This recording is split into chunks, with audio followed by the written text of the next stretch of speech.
मन वाचातीत तुझे हे स्वरूप, म्हणून या माप भक्ती केले. भक्तीची या मापे मोजितो अनंता, इतराने तत्वता न मोजवे. योग याग तपे देहाची या योगे, ज्ञानाची या लागे न सापडसी. तुका म्हणे आम्ही भोळ्या भावे सेवा, घ्यावी जी केशवा करीतो ऐसी. भक्तीची या मापे मोजितो अनंता, इतराने तत्वता न मोजवे.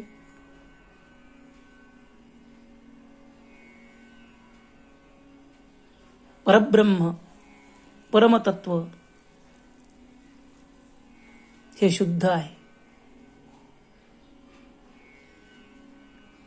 कर्म अकर्म, पाप पुण्य, सगुण निर्गुण या सर्वच सापेक्ष भावाहून हे परब्रह्म अतीत अशा प्रकारचं आहे. त्या परब्रह्माविषयी तुकोबाराय सांगतात या अभंगात, मन वाणी यांना ते विषय होत नाही. तुकोबाराय सांगतात, देवा तुझं हे अनाकलनीय अपरिच्छिन्न असणारं स्वरूप मन आणि वाणी यांच्या पलीकडे आहे. मनाला आणि वाणीला न समजणार आहे. म्हणून तुला मोजण्याकरिता, तुझं आकलन व्हावं याकरिता मी भक्तीचं माप तयार केलं. कारण मला माहिती आहे, तुकोबाराय सांगतात, भक्तीच्याच मापाने तुला मोजता येतं. किंबहुना ते शक्य तरी आहे. म्हणून हे अनंता, हे देश काल वस्तू मर्यादा विवर्जित देवा, हे अगम्य अमर्याद असणाऱ्या ईश्वरा, आता मी तुला भक्तीच्या मापाने मोजतो. योग याग तपे देहाची या योगे, ज्ञानाची या लागे न सापडसी. योग करून, याग करून, जप करून, तप करून, वेदाध्ययन करून, बुद्धी तर्कबल या साधनांनी तू मोजल्या जात नाहीस. इतर साधनांनी तुझ्या स्वरूपाचं यथावत आकलन ज्याला म्हणतात, खरी ओळख ज्याला म्हणतात, ती होत नाही. इतर कोणतीही साधने तुझ्या शुद्ध स्वरूपाच्या आकलनाच्या बाबतीत उपयोगी पडत नाहीत.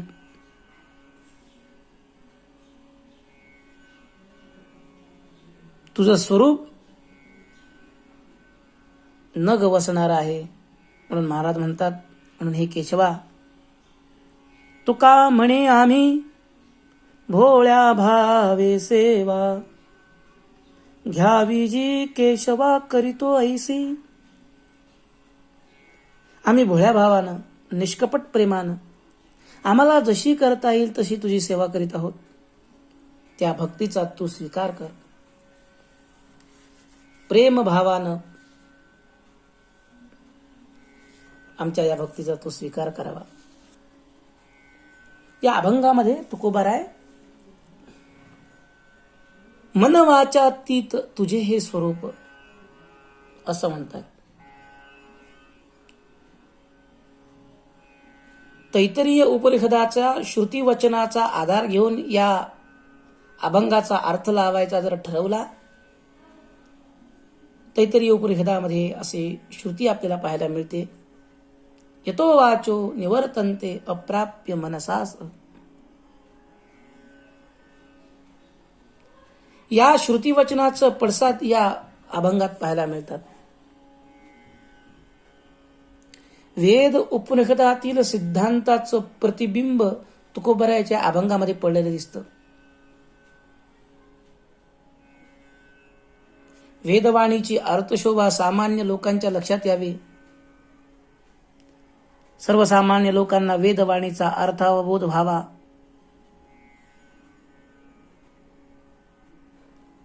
हे या अभंगावरून आपल्या लक्षात येतं. तात्पर्य अत्यंत निर्विशेष सतसामान्य ब्रह्मापासून मनासह वाणी परततात ते ब्रह्म शब्द प्रमाणास, मनास, वाणीस अविषय आहे. ते स्वयंप्रकाश आहे. मन बुद्धी यांना अगोचर आहे. हा औपनिषदिक जो सिद्धांत सांगितला आहे उपनिषदांमध्ये, तो या अभंगात महाराजांनी सांगितला. परब्रह्म हे असंग असल्यामुळं देहेंद्रियांच्या, मनाच्या, अविद्यादिकांच्या मळांनी ते कुठल्याही पद्धतीने लिप्त होत नाही, असा एक अभंग तुकोबारायच्या गाथीत पाहायला मिळतो. ब्रह्म न लिंपे त्यामुळे कर्मा अकर्मा वेगळे, तोची एक तया जाणे पावे अनुभविले खुणे. शौचा शौचाचे संधी तन आळा तनामधी, पाप पुण्या नाही ठाव तुका म्हणे सहज भाव. परब्रह्म हे सदैव शुद्ध आहे. ते पाप पुण्याच्या मळाने कधीही लिप्त होत नाही, लिंपलं जात नाही. कारण असं आहे, कर्म अकर्म, धर्म अधर्म हे जे द्वंद्व वर्णिलेले आहेत ना, या द्वंद्वाहून ते परब्रह्म वेगळ्या स्वरूपाचं आहे. ब्रह्म, त्या ब्रह्मात्मिकाचा अनुभव ज्याला लाभलेला आहे, ब्रह्मानुभूतीची लक्षणेही ज्याला प्राप्त झाली आहेत, तोच त्या एका ब्रह्माचं अद्वय स्वरूप, यथार्थ रूप जाणतो. असं हे ब्रह्म शुद्ध आणि अशुद्ध या दोघांच्या संधीमध्ये असूनही स्वरूपाने मात्र अलिप्त असतं. जसं गवतातील आळी गवतात असते, गवताच्या आळ्यातच असते, परंतु त्याहून अलिप्त असते. तसं ब्रह्माच्या विषयी विचार करताना शौच अशौच संबंधात राहूनही त्यापासून ते अलिप्त राहतं. म्हणून तुकोबाराय या अभंगात म्हणतात की ब्रह्म हे असे सहज भावरूप आहे. त्याचं मूळ शुद्ध पारमार्थिक स्वरूप, स्वाभाविक सत्ता स्वरूप असं त्रिकाला बाधित कूटस्थ नित्यरूप आहे की त्याच्या ठिकाणी पाप पुण्याला अजिबात स्थान नाहीये. त्या शुद्ध ब्रह्माला जसं पाप लागत नाही तसं पुण्यही लागत नाही. त्या तत्वात पाप किंवा पुण्य असत नाही. तात्पर्य असे, जीवाला जोपर्यंत ब्रह्मज्ञान होत नाही, ब्रह्मानुभूतीची चिन्ह अंगी उमटत नाहीत, ब्रह्माच्या अनुभवाच्या लक्षणं अभिव्यक्त होत नाहीत, तोपर्यंत शुभ अशुभ कर्माच्या आणि तद्वारे निर्माण होणाऱ्या पाप पुण्याच्या उपाधी लागलेल्या असतात. आणि जीवाला ज्या वेळेला ब्रह्मात्मिक अनुभूती प्राप्त झाली, तर लक्षात घ्या की परब्रह्माच्या पारमार्थिक स्वमहिमेत सदाच असणाऱ्या त्या स्वरूपाच्या सहज स्थितीमध्ये मात्र कर्म अकर्म पुण्य पाप इत्यादी जे काही आहे ते त्याला लागत नाही. आणि हेच एकमाद्वितीय अद्वयानंद वैभव संपन्न आहे असं तुकोबाराय सांगतात. जेव्हा देवाच्या अत्यंत निर्विशेष कार्यकारण भावरहित स्वरूपाचं ज्ञान होतं, तेव्हा देवाच्या ठिकाणी अशेष विशेषांचा त्रैकालिक अत्यंत अभाव असून सर्वत्र ब्रह्मभावाचा व असंगत्वाचा निश्चय होतो. तेच खरं ब्रह्मज्ञान होय. याविषयी तुकोराम महाराजांनी म्हटलंय, शुद्ध ऐसे ब्रह्मज्ञान करा मन सादर, रवी रसा सकळा शोषी गुणदोषी न लिंपे, कोणासवे नाही चोरी सकळावरी समत्व, सत्य तरी ऐसे आहे तुका म्हणे तुका पाहे उपदेशी. शुद्ध ब्रह्मज्ञान म्हणजे असतं तरी कसं? तुकोबाराय सांगतो ऐका. तुम्ही आपलं मन सावधान करून आदराने ऐका. महाराज म्हणले, मना करा मन सादर, शुद्ध ऐसे ब्रह्मज्ञान. कसं आहे ते ब्रह्मज्ञान? सूर्याचं दृष्टांत देऊन तुकोबारायाने सांगितलं की सूर्य हा या पृथ्वीवरील बऱ्या वाईट साऱ्याच रसांचं शोषण करतो. परंतु तो सूर्य त्या रसांच्या गुणदोषांनी कधीही लिप्त होत नाही. तसं ब्रह्म सर्वत्र सदा सम असूनही ते सर्व गुणदोषांपासून अलिप्त आहे. त्याप्रमाणे यच्च यावत व्यवहार करीत असतानाही व्यवहाराच्या बरे वाईटपणाचा गुणदोषांचा लेप लागू नये. व्यवहार करीत असतानाही पाप पुण्याचा लेप लागू नये. पाप पुण्याची चिंता लागू नये. ही एक शुद्ध ब्रह्मज्ञानाची खूण आहे. केलेल्या पापाविषयीची आणि केलेल्या पुण्याविषयीची जीवाला चिंता असते. त्याची जीव दुःखी होतो. जीवी व्यथा उमटत असते.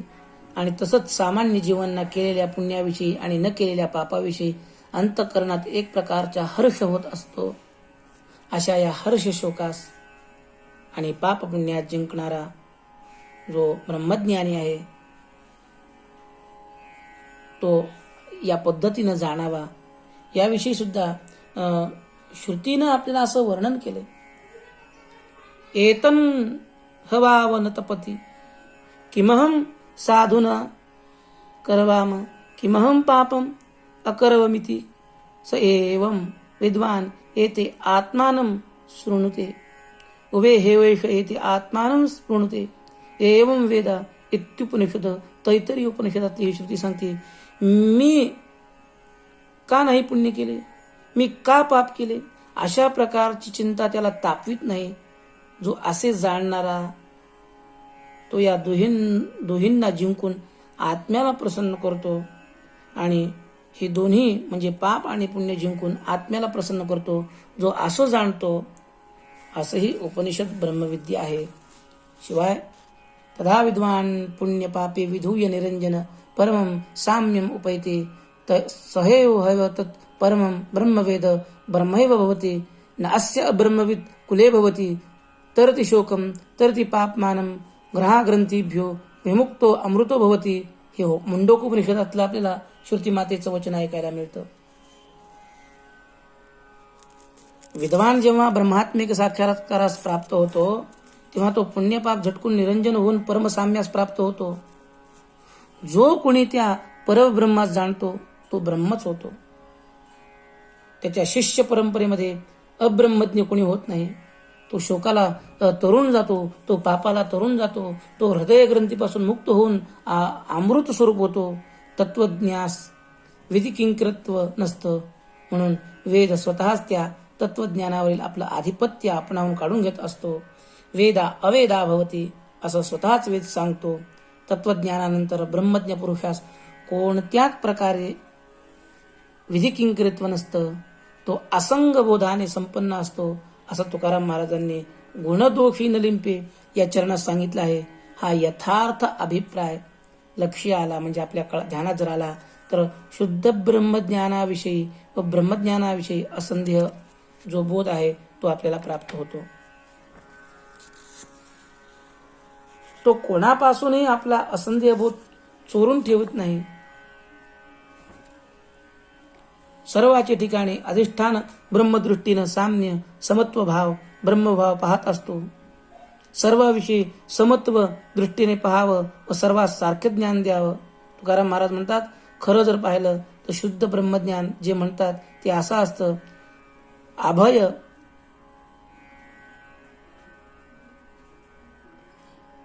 असगत्व बोध सर्वत्र समत्व या लक्षणाने ते संपन्न असतं. नाहीतर मला सांगा खोट्या वरपांगी ब्रह्मज्ञाना पाहून फसाल. अनुभूती संपन्नतेशिवाय केवळ बडबड उपयोगाची नाही. म्हणून मी हा सत्य शुद्ध प्रिय हिततम असं ब्रह्मज्ञान कसं असतं याचा अर्थात परब्रह्माच्या शुद्ध ज्ञानाचा वास्तविक उपदेश केला आहे. त्याचा तुम्ही अंतर्मुख होऊन अनुभव घेऊन पहा असं हे महाराजांनी सांगितलं. अद्वैत ज्ञानात सत्य अद्वैत ब्रह्मानुभूतीत द्वैत मुळीच नाही. आपल्या मूळ शुद्ध कूटस्थ नित्य स्वरूपात मी आणि माझं या वृत्ती निर्माण झाल्याबरोबर द्वैतात सुरुवात होत असते. सत्य शुद्ध ब्रह्मज्ञानाचं स्वरूपच आता मी सांगितल्याप्रमाणे आगळं वेगळ्या स्वरूपात असतं. या अद्वैत खऱ्या ब्रह्मज्ञानाविषयी तुकाराम महाराजांनी एका ठिकाणी म्हटले न करी रे संग राहे रे निश्चळ लागो निधी मळ ममतेचा या नावे अद्वैत खरे ब्रह्मज्ञान अनुभवा वाचून बडबडते. इंद्रियांचा जय वासनेचा क्षय, संकल्पनाही नये वरी मन, तुका म्हणे नये जाणीव अंतरा, अंतरी या थारा आनंदाचा. महाराज म्हणले, देहादी अनात्म पदार्थांशी तादात्म्य करू नकोस. देहसंबंधी अनात्मविषयी चित्तवृत्ती जाऊ देऊ नकोस. आत्मस्वरूपीच निश्चळ स्थिर राहा आणि अनुक्रमे अहम मम वृत्ती उठू देऊ नकोस. ममतेचा मळ, ममाध्यासाचा दोष अंगाला लागू देऊ नकोस. ममत्व भ्रांतीग्रस्त होऊ नकोस. ममतेचा मळ स्वतःस लावू घेऊ नकोस. अशा वृत्तीरहित अविचलित स्थिर शांत स्थितीस खरं अद्वैत ब्रह्मज्ञान म्हणतात. या अवस्थेत केवळ निर्विशेष परब्रह्म तेवढं उर्वरित असतं. या अनुभवा वाचून केलं जाणारं अद्वैत ब्रह्मज्ञानाचं विवेचन, अद्वैत ब्रह्मज्ञानाच्या गोष्टी सांगणं म्हणजे ते शुद्ध केवळ अघळपघळ पण निव्वळ पोकळ बडबड आहे. इंद्रिय निग्रहाने स्वाधीन होणं आणि सर्व वासनांचा आत्यंतिक क्षय होणं, आसक्ती संपणं, आंतरबाह्य प्रपंच विषयक संकल्पही सदाचे संपणे, मन संसारिक विषय संकल्पावरही कधीच न येणं, अर्थात मनात वृत्तीच्या लहरी अजिबात उठेनेसा होणं.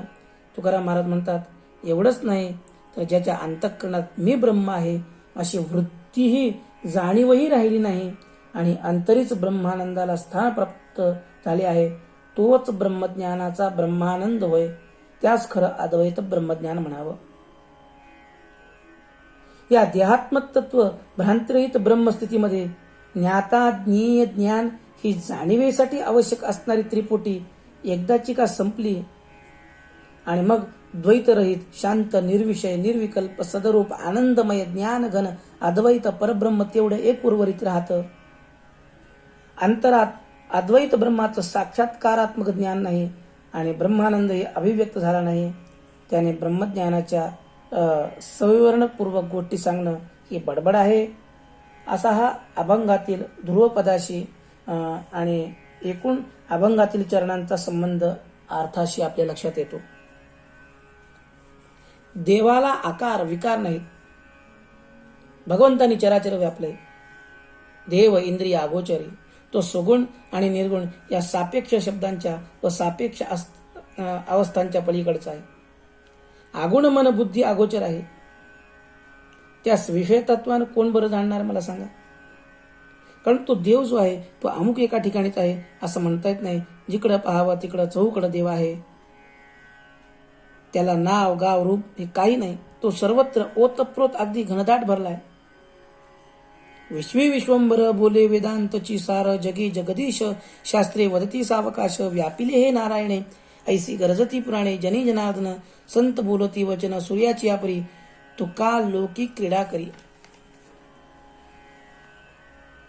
असे अध्यस्त पदार्थामध्ये अधिष्ठानाची व्याप्ती असते. कारण आध्यस्त पदार्थ स्वतः सत्ता स्फूर्ती शून्य असतो आणि तो अधिष्ठानाची उसनी सत्ता स्फूर्ती घेऊन क्षणमात्र आहे असा भासतो. या सिद्धांतानुसार विश्वात विश्वंभर व्याप्त आहे असं, अर्थात एको देव सर्वभूतेषु गुणः व्यक्ताव्यक्तम भरते विश्वमीशः. विश्वात एका विश्वभराची व्याप्ती आहे. तो विश्वंभर आपल्या सत्ता स्फूर्ती प्रदान करण्यानं विश्वाचं धारण पोषण करतो. असं सारभूत सिद्धांत म्हणून, मुख्य तत्व म्हणून वेद उपनिषद आपल्याला सांगतात. सर्व विश्वात अंतर्बाह्य व्यापून राहून सत्ता स्फूर्तीद्वारा तो विश्वाचं भरण पोषण करतो म्हणून त्याला विश्वंभर म्हणतात. जगात जगदीश जगत स्वामी व्याप्त आहे असं यो लोकत्रयमाविश्य बिभर्तेव्य ईश्वरा, अर्थात जगदीश जगात अंतर्यामी रूपाने प्रवेश करून जगाचं धारण करतो इत्यादी श्रीमद भगवद्गीतादी शास्त्रेही सावकाशपणे सांगतात. वासुदेव सर्वमिती समहात्मा सुदुर्लभा. जे जे काही आहे ते समस्तही श्री वासुदेवच आहे असं शास्त्रही एकमुखाने सांगतात. ते नेदमावृतम विश्वम त्या नारायणानंच हे सारं जग व्यापलं आहे असं आपल्याला भगवद्गीता आदी पुराणे गरजून सांगतात. हरी दिसे जनी वनी आत्मतत्वे जननो हे अवघा हा जनार्दन. जनात एकमेव जनार्दन आहे असं साधू संतही सांगतात. तुकोबाराय महाराज म्हणतात की वेद शास्त्र पुराण आणि संत या सर्वांनी निरनिराळ्या नावांनी गायलेल्या सर्वव्यापक श्रीहरीला आत्मतत्वानं जाणून सूर्यनारायण विश्वव्यापी असूनही तसा विश्वाच्या गुणदोषांनी लिप्त होत नाही, त्याप्रकारे मी या जगात राहूनही अलिप्तपणानं असंगत्वबोधानं कर्तव्य बुद्धिरहित होऊन उर्वरित आयुष्याचे 4 दिवस जीवनाचा खेळ खेळत आहे. देवकार्य बुद्धीनं, देवाच्याच प्रेरणेनं, निष्काम बुद्धीनं धर्मरक्षणाचं कार्य या भक्तिपंथाने करीत राहिलो आहे, किंवा श्रीहरी सूर्याप्रमाणे अलिप्त राहूनच साऱ्या जगात क्रीडा करीत आहे. असं परब्रह्माचे पिंड ब्रह्मांडात समव्याप्त असणारं अद्वय स्वरूप होय. पिंड ब्रह्मांडास व्यापून असणाऱ्या चैतन्याचं म्हणजे देहाच्या आणि नामरूपात्मक विश्वाच्या उपाधीमध्ये अव्यक्त इंद्रिय अगोचर व सर्व व्यापक चैतन्याचे विशुद्ध स्वरूप सांगणं याला अद्वैतवाद किंवा अद्वयवाद म्हणतात. या अद्वैतवादाचा तत्वज्ञ संतच स्वीकार करतात. श्रीहरी सर्वगत सर्वव्यापक आहे. एकट्या श्रीहरीचेच अद्वैत खरे आहे. खरोखरीच तो एकुलता एक आहे, तो व्यापक आहे. याविषयी तुकाराम महाराजांचे अनेक अभंग या पद्धतीने आपल्याला पाहायला मिळतात. सहज पावता भगवंती परिही विकल्पे परती फुकाची हे चित्ती आठवण कान धरिती हरिया व्यापक सर्वगत हातव मुख्यत्वे वेदांत चिंतनासी चित्त असो द्यावे सावध विरजा होमयाची नावे देह नवे मी हे जाणावे मग काजी यावे वरी लागे संकल्पा काम क्रोधे देह मलिन स्वाहाकारी कैचे पुण्य मंत्री पूजले यज्ञ मनमुंडन नवेची अनन्य भक्तीचे उपाय ते या विठोबाचे पाय ध्याईल तो काय चुको जाणे मार्ग आता सांगे तुका एक तुम्ही चुको नका सांडी मांडी धोका शरण रेगता गोमटे. काया वाचे मने करून केली जाणारी सर्व कर्मे सहजच भगवंताला अर्पण होत असतात. पण माणसं ही कर्म मी केली, ही कर्म माझ्यामुळे सिद्धीला गेली, या कर्माचा मी करत आहे या प्रकारची विपरीत समजुतीनं विकल्पानं ती कर्मे परत आपल्याकडे आणतात. त्यामुळं कर्मफले म्हणून जन्म मरण सुख दुःख भोगतात. पण मी आकर्ता, मी अभोक्ता आहे. श्री हरीच सर्व कर्मांचा करता करवित आहे अशी चित्तात एकदा आठवण झाली, पण ठेवत नाहीत माणसं. ही फुकटची आठवण का ठेवत नाहीत याची एक मला आश्चर्य वाटतं. निदान पक्षी उपनिर्दिष्ट आठवण जरी चित्तात ठेवली तरी काया वाचा मनाने केलेली सर्व कर्मे श्रीहरीला सहज समर्पित केल्यासारखं होईल. केलेली कार्य सहज श्रीहरीला अर्पित असतात. हे न कळल्यानं मन माणसाचं उगाच मी करता आहे, मी भोगता आहे असा विकल्प धारण करतं. त्यामुळं समर्पण भावाची आठवणही माणसं ठेवत नाहीत. अरे केवळ श्रीहरीच करता करवित आहे एवढी आठवण ठेवली तरी सर्व कर्मे सहजच श्री हरीला समर्पित होतात, कारण हरी हा व्यापक आहे.